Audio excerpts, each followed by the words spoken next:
بسم الله الرحمن الرحيم الحمد لله رب العالمين والصلاة والسلام على رسولنا محمد وعلى آله وصحبه أجمعين أما بعد Fathul Qaviyil Matin deb nomlangan 50 ta hadisni sharhidan darslarimizni davom ettiramiz. Biz 11-hadisga yetib keldik. Al-Hadisul Hadiya Ashar. An Abi Muhammad Al-Hasan ibn Ali ibn Abi Talib sibti Rasulillah sallallohu alayhi vasallam va rayhanatihi radhiyallohu anhuma. 11-hadis Abu Muhammad Hasan ibn Ali ibn Abu Talib Rasululloh sollallohu alayhi vasallamning nabirasi va rayhonlaridan rivoyat qilinadi. Demak, 11-hadisimiz Hasan radhiyallohu anhudan kelyapti. Hasan radhiyallohu anhu payg'ambar sallallohu alayhi vasallamning nimasi sibti deb aytiladi. Sibit degani ulamolar aytishganki, sibit deb turib qizining o'g'li, qizining farzandiga sibit deyiladi. O'g'lidan bo'lgan nevaralarini bo'lsa hafid deb aytiladi. Payg'ambar sallallohu alayhi vasallamning zurriyotlari kimdan tarqalgan deyilsa, qizlar orqali. Ya'ni Hasan radhiyallohu anhu payg'ambar sallallohu alayhi vasallamning qizlari Fatima radhiyallohu anhadan nima qilingan, dunyoga kelgan. Shuning uchun sibit deb aytilyapti, hafid deyilmayapti. Hafid bo'ladigan bo'lsa, o'g'lidan bo'lgan nevaralar. Demak, sibit nima ekan? Bu qizdan bo'lgan nevaralarga ishlatilar ekan. Va payg'ambar sallallohu alayhi vasallam rayhonlaridan deb aytilyapti. Rayhon ma'lum bizga o'zimizda ham o'zbekchada ham nima deb aytiladi? Rayhon deb aytiladi. Ya'ni xushbo'y bo'lgan o'simlik, gul. Kunyalari e'tibor bersak, Abu Muhammad ekan. Hasan radhiyallohu anhu aytadilarki, hafiztu min Rasulillahi sallallohu alayhi vasallam da'ma yaribuka ila ma la yaribuk. Rasululloh sollallohu alayhi vasallamdan yodlab oldim. Seni shubhaga qo'yadigan narsalarni, seni shubhaga qo'ymaydigan narsalarga tark qilgan deb aytdilar. Bu hadisni aytayaptiki, Ravahu Tirmizi va Nasa'i. Bu hadisni Termiziy va Nasoiy rivoyat qilgan va Termiziy aytganki, hasan sahih bo'lgan hadis deb aytgan ekan. Endi hadisga kirishdan oldin qisqacha Hasan radhiyallohu anhu ni aytadigan bo'lsak, Hasan radhiyallohu anhu bu kishi hijratni 3-yili Ramazon oyini o'rtasida tug'ilgan. Ammo bu kishini vafot etgan yillari to'g'risida ulamolar har xil ixtilof qilishgan. Ba'zilar hijratni 50-chi, ba'zilar 49-yil deyishgan va hokazo. Va bu kishini vafotlari o'sha zaharlangan holatda zaharlab o'ldirishgan deb aytishgan. Va ukalari Husayn bo'lsa, buni ko'pchilik Hasan va Husaynni egizak deb o'ylashadi bizda. Egizak emas, balki Hasan radhiyallohu anhu katta, Husayn u kishidan kichik. Ya'ni ukalari bo'ladi Husayn. Husayn radhiyallohu anhu qachon tavalludlari deyilsa, Husayn radhiyallohu anhu hijratni 4-yili Sha'bon oyida tug'ilgan. Ya'ni o'rtada 1 yildan oshiq vaqt nima bo'lyapti? 1 yil o'tyapti ya'ni. Hop. Endi bu kishilarning Hasan va Husayn radhiyallohu anhular to'g'risida har xil fazilatlar kelgan. Lekin xosatan Hasan radhiyallohu anhu ni Husayn ukalaridan ko'ra afzalroq deb aytishgan. Chunki nimaga deyilsa, Hasan radhiyallohu anhu to'g'risida dunyoda ham sayyidliklari va oxiratda ham sayyidliklari zikr qilingan. Ukalari Husayn to'g'risida bo'lsa, faqatgina jannatdagi sayyidliklari zikr qilingan. Ya'ni Hasan va Husayn oxiratda jannatda ikkalovlari sayyidligi hadisda sabit bo'lgan. Lekin Hasanga qo'shimcha nima? Hasan radhiyallohu anhu dunyoda ham sayyid bo'lishliklari, xalifa bo'lishliklari zikr qilingan. Hasan radhiyallohu anhu ma'lumki, Ali radhiyallohu anhu qatl qilingandan keyin nima qilingan? Xilofatga bu kishiga bay'at berilgan va Hasan radhiyallohu anhu ga bay'at berilgan vaqtda ummat ikkiga bo'linib qolgandi. Bir tarafda Muaviya radhiyallohu anhu boshchiligida, ikkinchi tarafda Hasan radhiyallohu anhu ning boshchiligida bo'lgan. Va Hasan radhiyallohu anhu mana shu joyda katta bir fazil ko'rsatgan. O'zi payg'ambar sollallohu alayhi vasallamning bu kishi to'g'risida bashoratlari ham bor. Imom Buxoriy rivoyat qilgan hadisda keladiki, Abu Bakr radhiyallohu anhudan akhraja an-nabiy sallallohu alayhi vasallam zata yawmin al-Hasan فصعد به على المنبر فقال ابني هذا سيد ولعل الله أن يصلح به بين فئتين من المسلمين. Nabiy sallallohu alayhi vasallam bir kuni Hasan radhiyallohu anhu ni olib chiqdilar va uni minbarga ko'tardilar. Minbarga olib chiqdilarda va aytdilarki, mana bu o'g'lim Sayyid. Shoyat Alloh taolo mana shu o'g'lim bilan, ya'ni Hasan bilan, Hasan sababli musulmonlardan ikkita jamoatning o'rtasini isloh qilsa deb aytdilar. Haqiqatda ikkiga bo'linib qolgan ikkita musulmon jamoatning o'rtasini Hasan radhiyallohu anhu nima qildilar? O'rtalarini birlashtirdilar. Ya'ni Hasan radhiyallohu anhu dunyoda ham sayyid, mana shu hadis bilan, va ukalari Husayn va o'zlari jannatda ham sayyid deb kelgan hadisda. Aytilyaptiki, endi hadisni izohlariga kirsak, hadal hadisu fihi al-amru bi tarki ma yartabu al-mar'u fihi. ولا تطمئن إليه نفسه ويحدث قلقا واضطرابا في النفس. Mana bu hadisda kishi unda shubhalanadigan narsalarni tark qilishlikka buyruq bor. Va yana o'sha nafsi unga xotirjam bo'lmaydigan va nafsida xavotir, iztirob paydo qiladigan narsalarni tark qilishlikka bu hadisda nima bor? Buyruq bor. Va an yasira ila ma yartahu ilayhi qalbuhu va tatma'innu ilayhi nafsuhu. Va yana qalbi rohat sezadigan, rohatlanadigan va nafsi unga xotirjam bo'ladigan narsaga, ya'ni kishining ishi, holati bo'lmoqligi nima mana shu hadisda buyruq bor. Ya'ni insonning holati nima bo'lishi kerak desa, nafsi, qalbi xotirjam bo'ladigan holatda bo'lmoqligi kerak. Va hadal hadithu shabihun bima taqaddama fi hadith Nu'man ibn Bashir, faman ittaqa ash-shubuhati faqad istabra'a li dinihi wa 'irdihi wa man waqa'a fi ash-shubuhati faqad waqa'a fi al-haram. Mana bu hadis yuqorida o'tgan Nu'man ibn Bashirni hadisida kelgan narsaga nima o'xshash? O'sha Nu'man ibn Bashirning hadisida nima keldi desa, kimki shubhalardan taqvo qilsa, dar haqiqat dini va obro'sini pok saqlagan bo'ladi. Va kimki shubhalarga tushsa, dar haqiqat haromga tushib qoladi deb aytilgan. Bu yerda ham seni shubhaga qo'ygan narsani seni shubhaga qo'ymaydigan narsaga tartqin. Ya'ni shubhali narsani tashlagin va shubhalanmaydigan, ko'ngli xotirjam bo'ladigan ishni qilgin deb aytildi hozirgi hadisimizda. Xuddi Nu'man ibn Bashirning hadisida kelgan ma'noga bir-biriga nima yaqin bu ikkalovi. Wa huma yadullani ala anna al-muttaqiya yanbaghi lahu alla ya'kula al-mal alladhi fihi shubhatun kama yahrum alayhi aklu al-haram. Bu ikki hadis, Nu'manning hadisi va Hasan radhiyallohu anhu rivoyat qilgan hozirgi hadis ikkalovi taqvodor kishi uchun unda shubha bo'lgan molni yemasligi lozim ekanligiga dalolat qiladi. Xuddi shuningdek, o'sha taqvodorga harom yeyishlik harom bo'lgani kabi. Ya'ni haromni yeyishlik haromligi aniq, harom luqmani yeyishlik. Xuddi shunday shubhali bo'lgan luqmani ham yemaslik lozim ekanligi bu narsa mana shu ikkita hadisda kelyapti. قال ابن رجب في جامع العلوم والحكم ومعنى هذا الحديث يرجع إلى الوقوف عند الشبهات واتقائها. Ibn Rajab rahimahulloh Jami'ul Ulum wal Hikam kitobida aytadilarki, mana bu hadisning ma'nosi shubhali ishlarda to'xtashlik va shubhali ishlardan taqvo qilishlikka qaytadi. Ya'ni ma'nosi shu hadisi. Fa innal halal al mahda la yahsulu lil mu'mini fi qalbihi minhu raybun.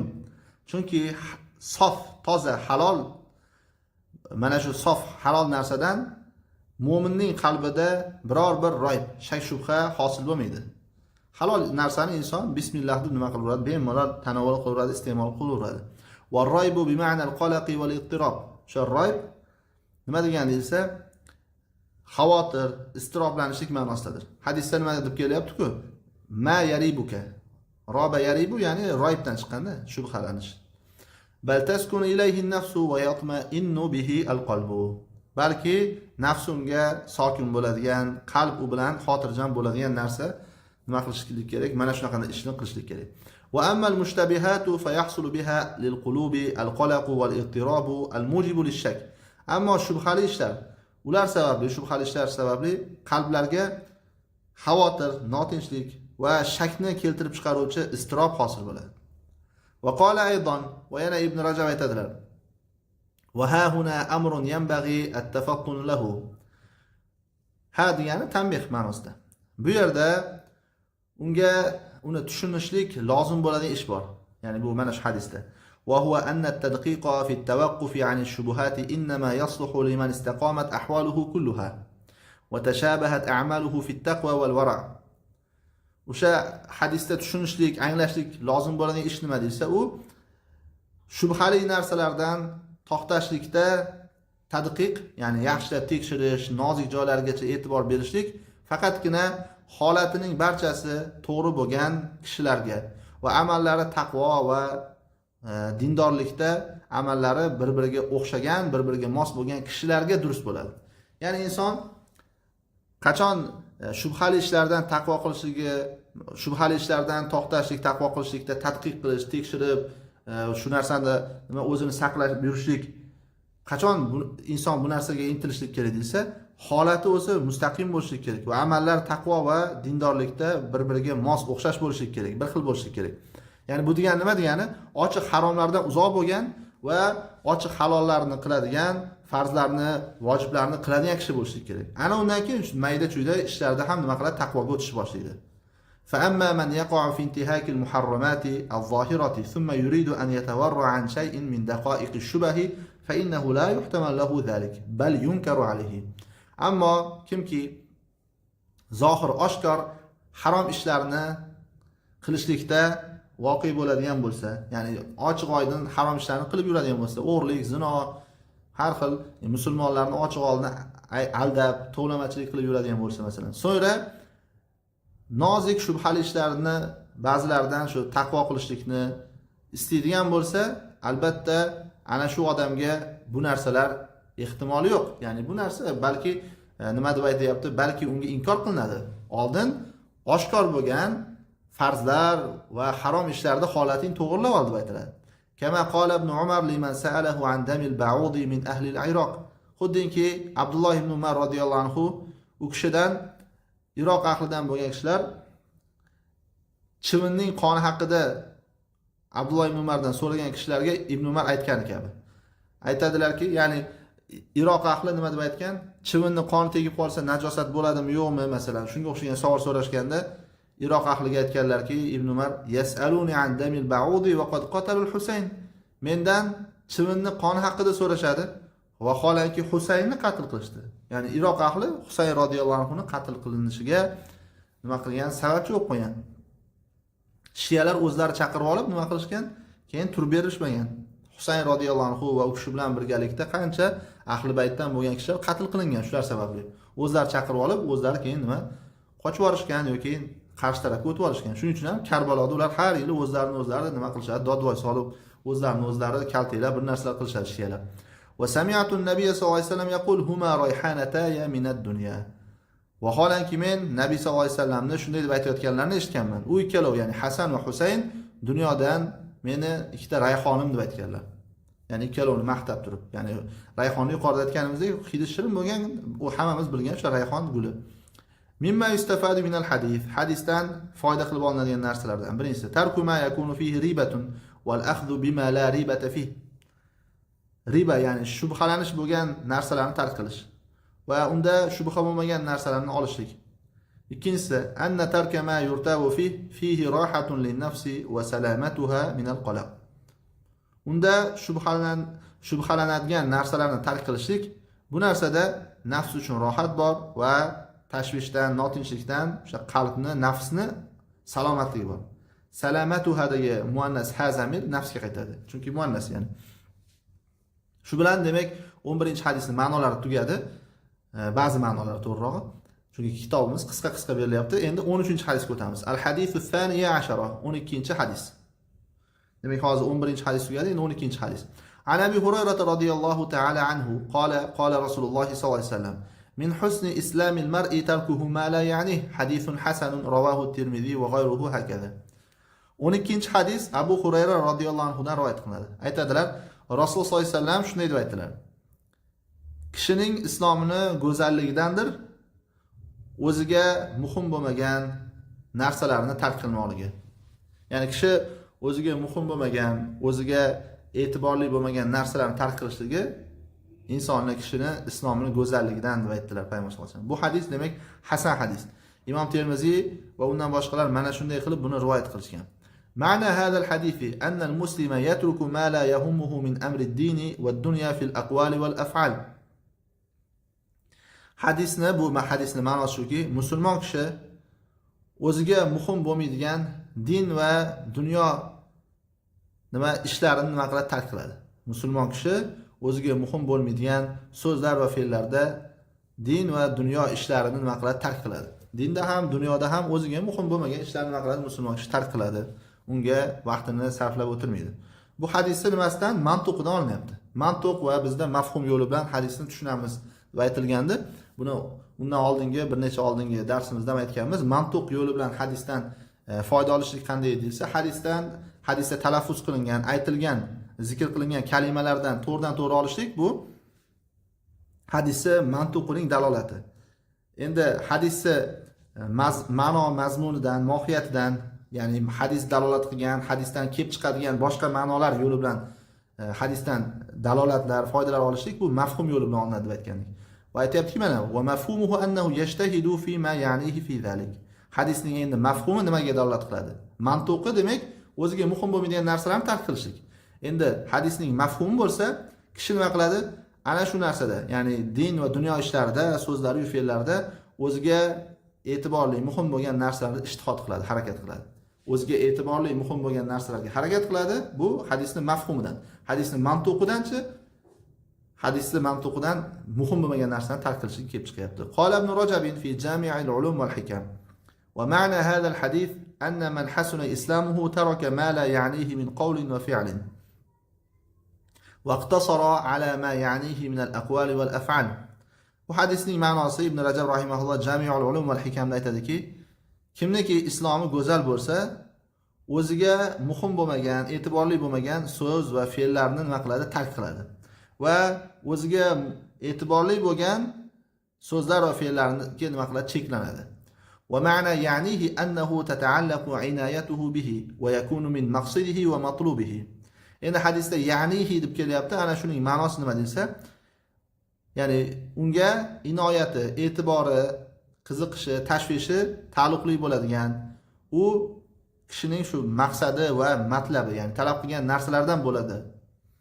Wal inayatu shiddatul ihtimami bish-shay. Inoyat degani o'zi mana bu ya'nihi, buni asl masdar nima? Inayadan chiqqan. Inaya degani bir narsaga qattiq nima ehtimom berishlik, ya'ni e'tibor qaratish. Bir narsaga qattiq nima qiziqishlik. Yuqalu anahu ya'nihi. Aytiladiki, anahu ya'nihi deb aytilsa, izahtamma bihi va talabahu.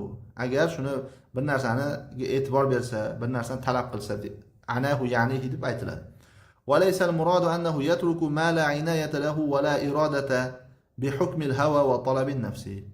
Maqsad, ya'ni bu hadisdan maqsad o'zini nafs havosini hukmi va nafsni talabi bilan unga e'tibor bo'lmagan, xohishi bo'lmagan narsalarni tark qiladi degan ma'noda emas. Ya'ni inson nafsi masalan namoz o'qigisi kelmasa, o'qimay qo'yadi. Inson nafsi masalan dinini o'rganishlikka qiziqmayapti.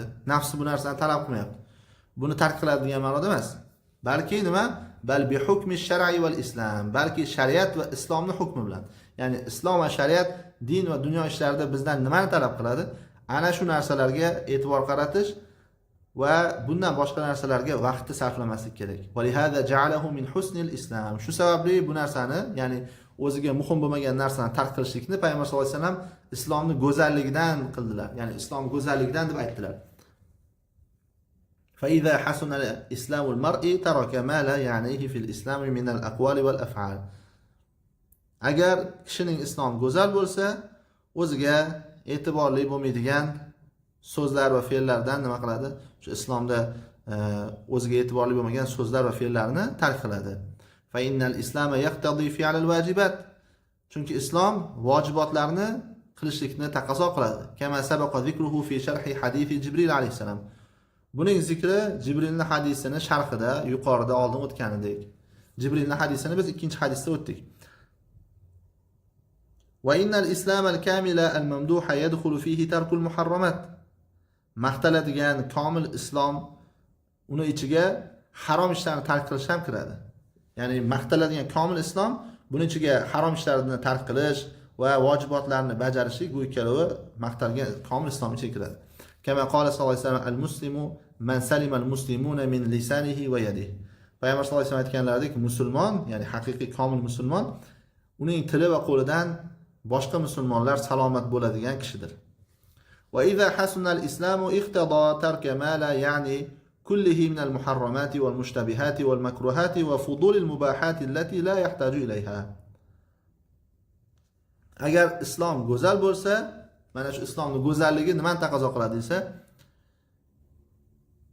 harom, shubhali, makruhotlar va undan tashqari unga muhtoj bo'lmaydigan ortiqcha mubohlardan barchasidan iborat shu nima e'tibori bo'lmagan, muhim bo'lmagan narsalarni tark qilishni nima qiladi? Taqozo qiladi. Mana bu kullihi nimadan ta'kidlansa, madan. Hatto ya'ni harom ishlar tugul, muboh ishlar, ya'ni mumkin bo'lgan ishlarni ham, halol bo'lgan ishlarni ham ortiqcha qilavermaydi. Ortiqcha misol uchun nazardan ko'zini tiyadi, ortiqcha gapdan tilini tiyadi. فإن هذا كله لا يعني المسلم إذا كمل إسلامه وبلغ إلى درجة الإحسان. Chunki mana bularning barchasi, ya'ni shu harom ishlar, shubhali ishlar yoki makruh amallar yoki ortiqcha muboh ishlar, muhtoj bo'lmaydigan, ehtiyoj bo'lmagan shu muboh ishlar, bularning barchasi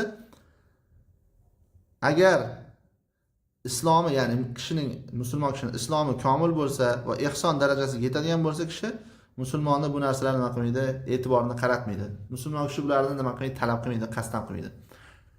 Ihson darajasini aytayaptiki, va huwa an ya'budalloha ta'ala ka'annaka yarahu fa in lam yakun yarahu fa innalloha yarahu.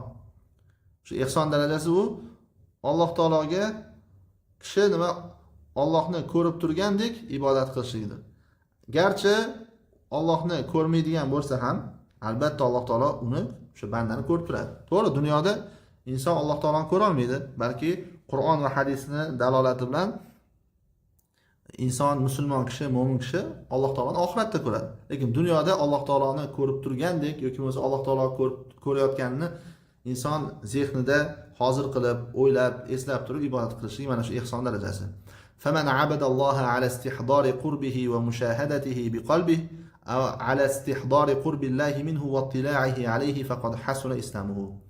Kimki Alloh taologa Allohning yaqin ekanligi va Alloh taoloni ko'rib turganligini qalbi bilan nima qilib eslab turib, qalbi bilan bu narsani istihdor qilib, ya'ni yodida zikr qilib, eslab bu narsani zehniga keltirib ibodat qilsa Allohga, yoki bo'lmasa Allohni o'ziga yaqin ekanligini va Alloh taolo shu bandasidan xabardor ekanligini eslab Alloh taologa ibodat qilsa, dar haqiqat islom go'zal bo'ladi. Va lazima min zalika an yatruka kull ma la ya'nihi fil islam va yashtag'ila bima ya'nihi fihi. Ana shu narsadan, ya'ni ihson darajasidan islomda o'ziga e'tiborli bo'lmaydigan barcha narsalarni tark qilmoqligi va mana shu islom dinida o'ziga muhim bo'lgan, e'tiborli bo'lgan narsalar bilan mashg'ul bo'lmoqligini nima bo'ladi? Yuqorida ihson darajasidan lozim bo'ladi. Ya'ni mana shu narsadan kelib chiqadi. فإنه يتولد من هذين المقامين الاستحياء من الله وترك كل ما يستحيا منه. Bu ikkita maqomdan, ya'ni Alloh taoloni ko'rib turgandek ibodat qilishlik yoki bo'lmasa bu darajaga yeta olmasa ham Alloh taolo uni ko'rganini, bandasini ko'rib turganligini eslab turib, yodida saqlab turib ibodat qilishlik. Mana shu ikkita maqomdan Allohdan hayo qilishlik va hayo qilinadigan barcha narsani tark qilishlik nima qiladi, kelib chiqadi deb aytayapti. Mimma yustafadu min al-hadith. Hadisdan foyda qilib olinadigan narsalardan birisi tarkul insani ma la ya'nihi fi umuri din va dunya. Inson din va dunyo ishlarida o'ziga e'tiborli bo'lmagan narsalarni tark qilishligi. Ishtig'ol insani bima ya'nihi min umuri dinihi va dunya. Inson dini va dunyosi ishlaridan o'ziga muhim bo'lgan, e'tiborli bo'lgan narsalar bilan mashg'ul bo'lishligi. Uchinchisi anna fi tarki ma la ya'nihi rohatan li nafsihi va hifzan li vaqtihi va salamatan li 'irdihi. O'ziga e'tiborli bo'lmagan narsalarni, ishlarini tark qilishlikda nafsi uchun rohat bor va vaqtini saqlashlik va obro'sini ham salomat qolishi bor. Ya'ni o'ziga daxli bo'lmagan, o'ziga e'tibor bo'lmagan narsalarga inson burnini suqadigan bo'lsa, shularga sho'ng'iydigan bo'lsa, shularga kirishib, birovlarni g'iybat qilib obro'sini to'kadi, keyin ana shu gaplari, ana shu obro'si to'kilgan kishiga yetib boradi, keyin uni ham o'zini ham obro'si ketadi. Shuning uchun tilini tiyadi, ko'zini tiyadi ortiqcha narsalardan. Tafawutun nasi fil islam. Islom dinida insonlarni har xil bo'lishligi. Chunki yuqorida hadisda keldiki, min husni islamil mar'i deb keldi hadisda. Ya'ni kishining islomini go'zalligidan deb keldi. Demak, hamma ham islomda bir xil darajada bo'lmaydi. Ba'zilarning islomi go'zal bo'lib, yuqori martabada bo'ladi, iymoni kuchli bo'ladi. Ba'zilarining iymoni o'rtacharoq bo'lishi mumkin. Ba'zilarining, ya'ni iymoni islom o'rtacha bo'lishi mumkin, ba'zilarining pastroq, quyiroq bo'lishi mumkin. Demak, mana shu e'tiqodi va so'zlarida shariatga qancha muvofiq bo'ladigan bo'lsa, amallarida qancha shariatga muvofiq bo'lsa, amal qilsa, iymoni ziyodalashib boradi, qancha sust bo'lsa, iymoni zaiflashib boradi. Demak, shu yerda biz 11 va 12 hadisni ba'zi ma'nolari va foydalari bilan tanishib o'tdik. Inshaalloh kelgusi darsda 13 hadis bilan tanishib o'tamiz. Vallohu a'lam.